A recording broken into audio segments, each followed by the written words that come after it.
You walked away, but you're still checking to see if they texted back. You stopped explaining. But in your head, you're still building the perfect explanation you never got to give. You're silent on the outside, but inside, you're still waiting. Waiting to see if they noticed, waiting to see if they regret it, waiting to see if your silence is heavy enough for them to feel. That's not real silence. That's attachment. Wearing a calmer face. Real silence doesn't look toward them. It doesn't wait for anything from them. It doesn't need them to react to know it made the right call. And here's what almost no one tells you. Walking away is right. But the reason you walk away is what decides whether you actually get out.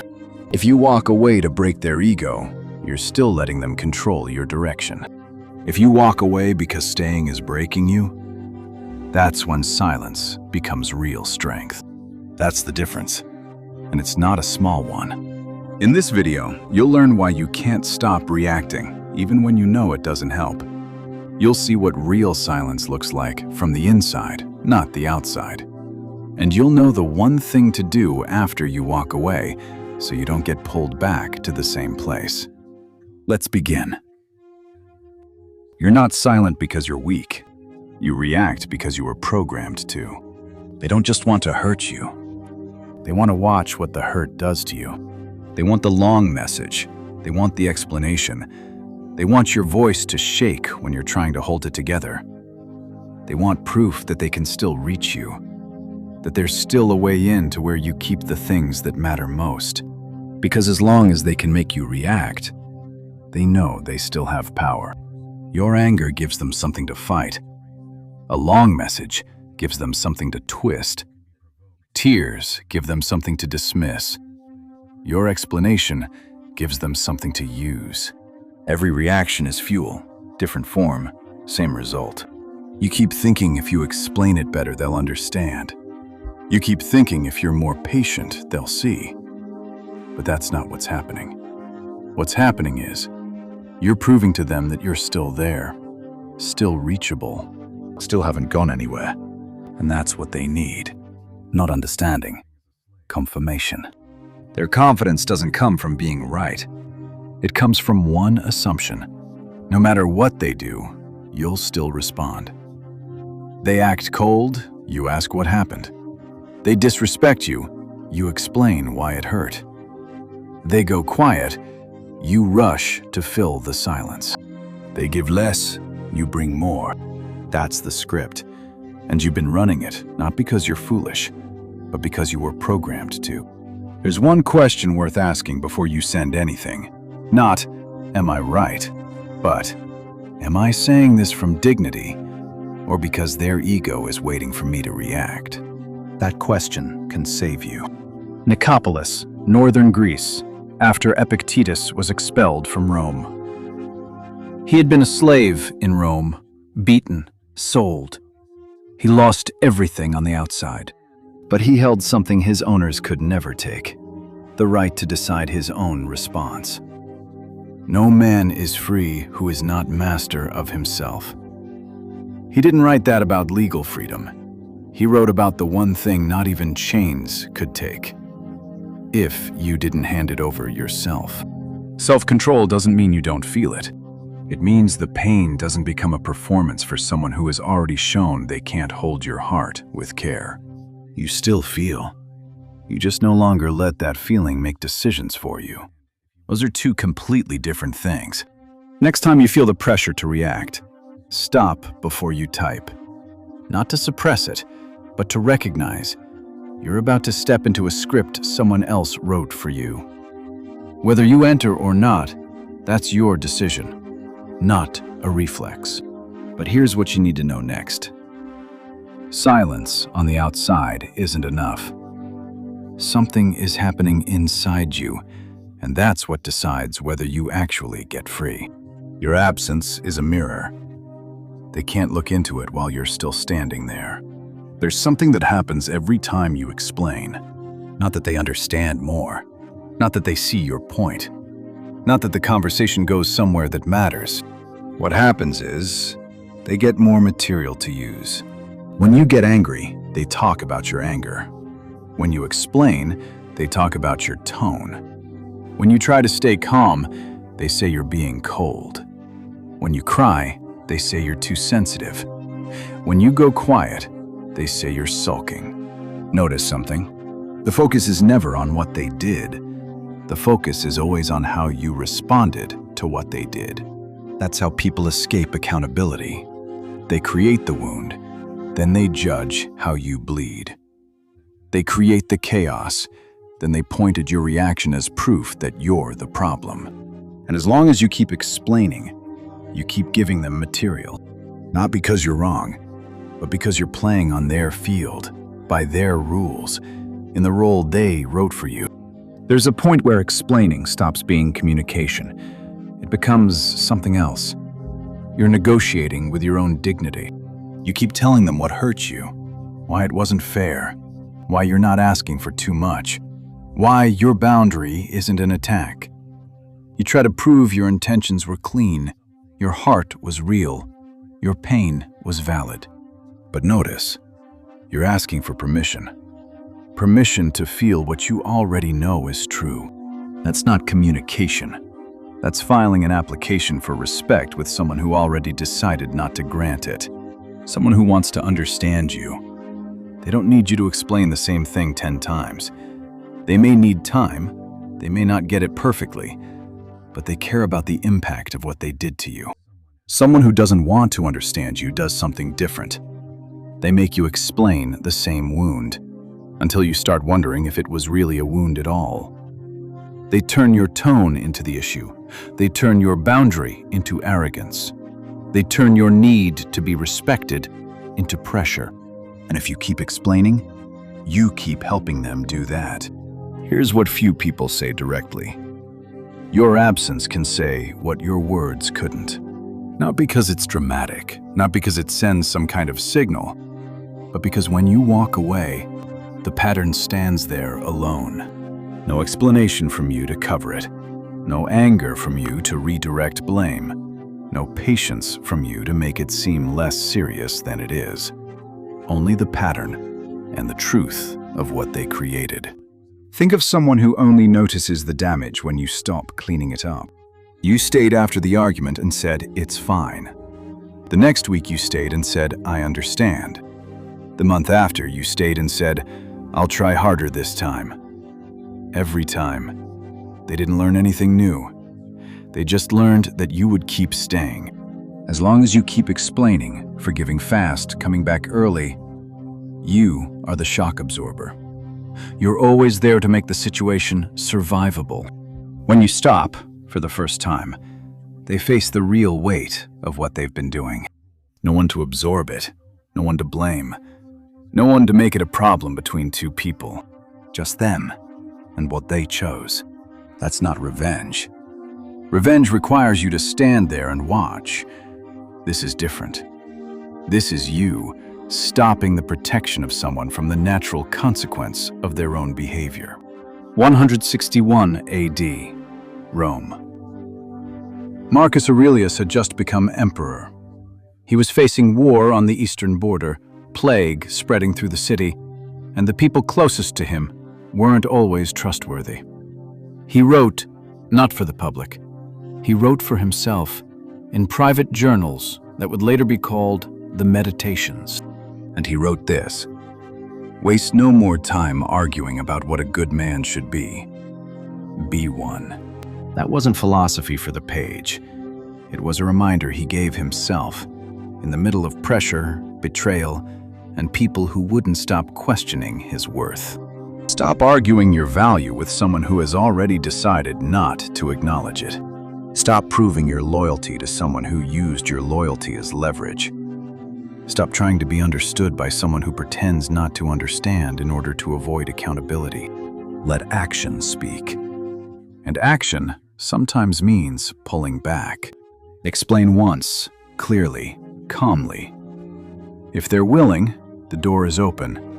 If they keep twisting it, stop filing more evidence. Let the action speak. Less presence, less explanation, less access for the pattern to continue. No announcement, no warning, no performance. Just live it. Next time you feel the urge to explain one more time, write out what you want to say, then don't send it. Not to suppress it, but to realize you don't actually need them to hear it. You just need yourself to be seen. But here's the part most people don't see. You've walked away. You've gone quiet. You've stopped explaining. But you're still doing one thing. And that one thing is undoing all the power of the decision you just made. Real silence doesn't need an audience. There are two kinds of silence. They look the same from the outside. Inside, they're completely different. The first, silence with standards. You don't speak because you've understood that staying is costing you things you can't get back. You don't explain because you've already explained enough. You walk away because staying is breaking you, not because you want them to feel something. The second, silence that's still waiting. You don't send the message, but you're checking if they're online. You don't call, but you're watching their story. You've stopped explaining. But inside, you're still building the perfect conversation you never got to have. That's not real silence. That's attachment, wearing a more determined face. The difference isn't in what you do on the outside.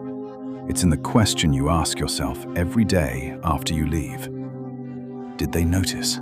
If the answer to that question still decides whether you have peace, you haven't really left. A lot of people confuse feelings with standards. They see you care, and they think you'll endure anything. They see you forgive, and they think you have no limit. They see you explain, come back, soften, try again, and they start believing your heart is bigger than your standards. That's the mistake silence corrects. Not silence to punish, not silence to send a signal. Silence because you finally understand that love is not a reason to abandon yourself. You can still care about someone and refuse to stay in a pattern that makes you lose yourself. Those two things aren't contradictory. They only look contradictory to someone who used your care as leverage. A person without standards is easy to control.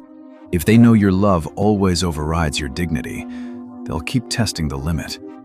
If they know your fear of losing them is stronger than your commitment to yourself, they'll keep giving less and expecting you to stay. If they know one well-timed message can erase months of disrespect, they don't need to change. They just need to know what to say when you're about to leave. Silence is not a statement, it's evidence. Evidence that you're no longer negotiating your limits. You don't announce every standard, you live it. You don't lecture about self-respect, you practice it. You don't need them to redraw the line. You simply no longer stand on the other side of it. Consequences don't need drama. Here's what a lot of people get wrong. They walk away, then announce that they're walking away. They pull back, then explain why they're pulling back. They reduce access, then warn in advance that access is being reduced. That's still a performance, and a performance still needs an audience. Real consequences don't need a declaration. They just need to be lived. Less presence, less explanation, less access. Not because you're punishing them, but because you're stopping the protection of someone from the consequences of their own behavior. There's one thing you need to stop doing now. Stop announcing every consequence before you live it. If someone keeps disrespecting you, you don't need to make a speech every time. If someone takes your presence for granted, you don't need to keep warning them. If someone keeps turning your pain into drama, you don't need to keep performing pain so they'll believe it. At some point, action is the cleanest answer. And when you do that, they meet something they weren't prepared for. Not a warning, not an explanatory message, not an emotional display for them to analyze. They meet quiet distance. And that quiet is heavier than anything you've ever said. But here's the final trap, and it's more subtle than all the ones before it. You've walked away. You haven't sent the message. You've stopped explaining, but you're still waiting. You're waiting to see if they regret it, waiting to see if their ego collapses, waiting to see if they realize what they lost, waiting for a moment of confirmation that your absence was heavy enough for them to feel. And here's what needs to be said directly. If your peace still depends on whether their ego collapses, your ego is involved in this too. You're not free. You're just standing at a different distance in the same room. Ask yourself honestly, if they never apologize, can you still move forward? If they never admit they were wrong, can you still protect your peace? If they never feel the weight of what they did, can you still choose yourself? Those questions are hard because they expose the final attachment, not to the person, to the outcome you wanted from leaving. Here's the most common trap after walking away. You're still scrolling their profile, still asking mutual friends, still reading their silence like code. Every time you do, you're paying for your healing with the person who wounded you. Your nervous system cannot heal while it's still monitoring the person who disturbed it.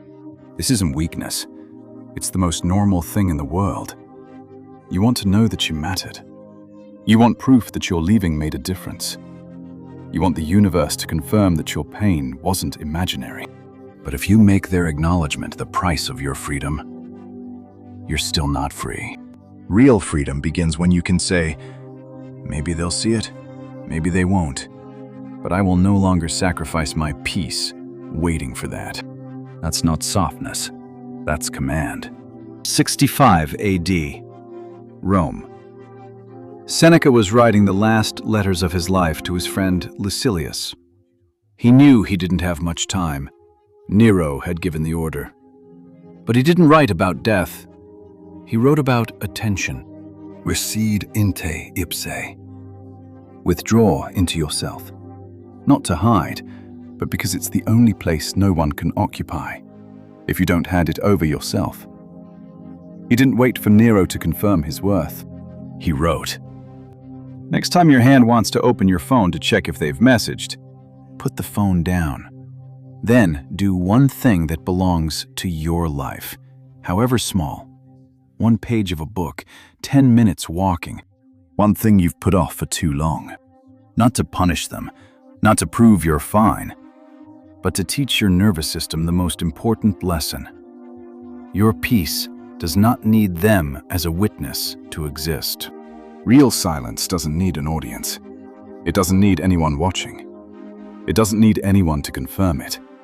It doesn't need anyone to feel something for it to have value. This is when silence becomes truly clean. And this is the question that decides whether you've actually left. If they never apologize, if they never change, if their version of the story never gets corrected, can you still keep going? Your answer to that question is everything. There are 3 things this video walked through. 1. You don't react because you're weak.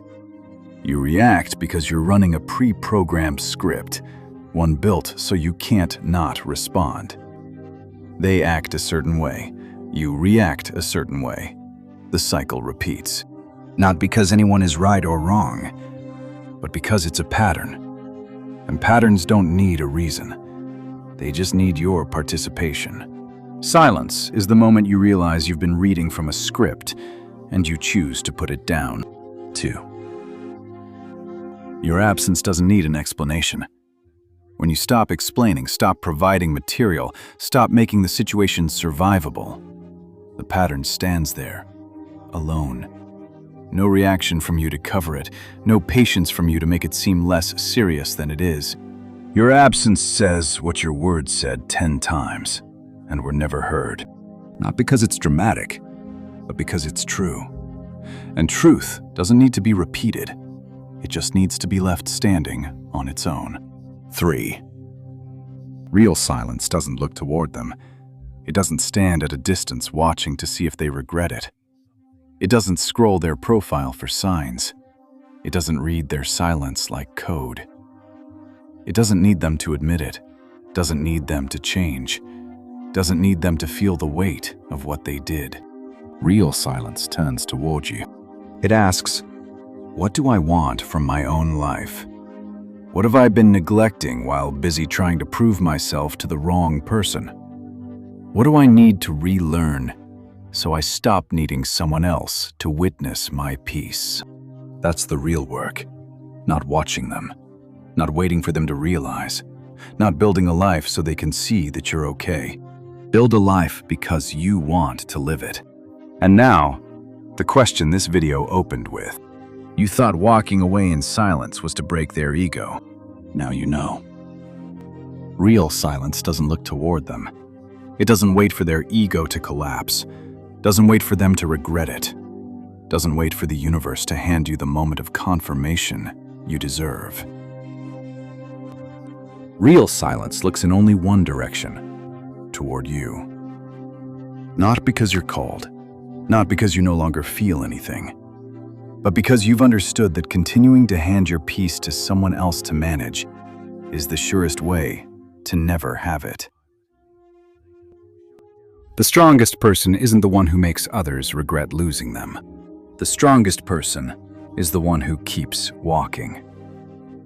No revenge, no validation, no applause. Because they've understood, real peace does not depend on anyone finally seeing them correctly. That is freedom. Not feeling nothing, not caring, not becoming cold to the world. Freedom is when someone tries to pull the old reaction out of you, and you're no longer there to hand it to them. Fill that silence with what belongs to you. Work, discipline, sleep. The people who are worth your presence. The things you let go while you were busy trying to be understood by someone who never wanted to understand you. That is silence with real weight. Not empty silence waiting. Silence that's full. Because you're rebuilding your own life. If this video said exactly what you've been feeling, drop one word in the comments. Enough. No explanation, no paragraph, just one word, like a promise you make to yourself.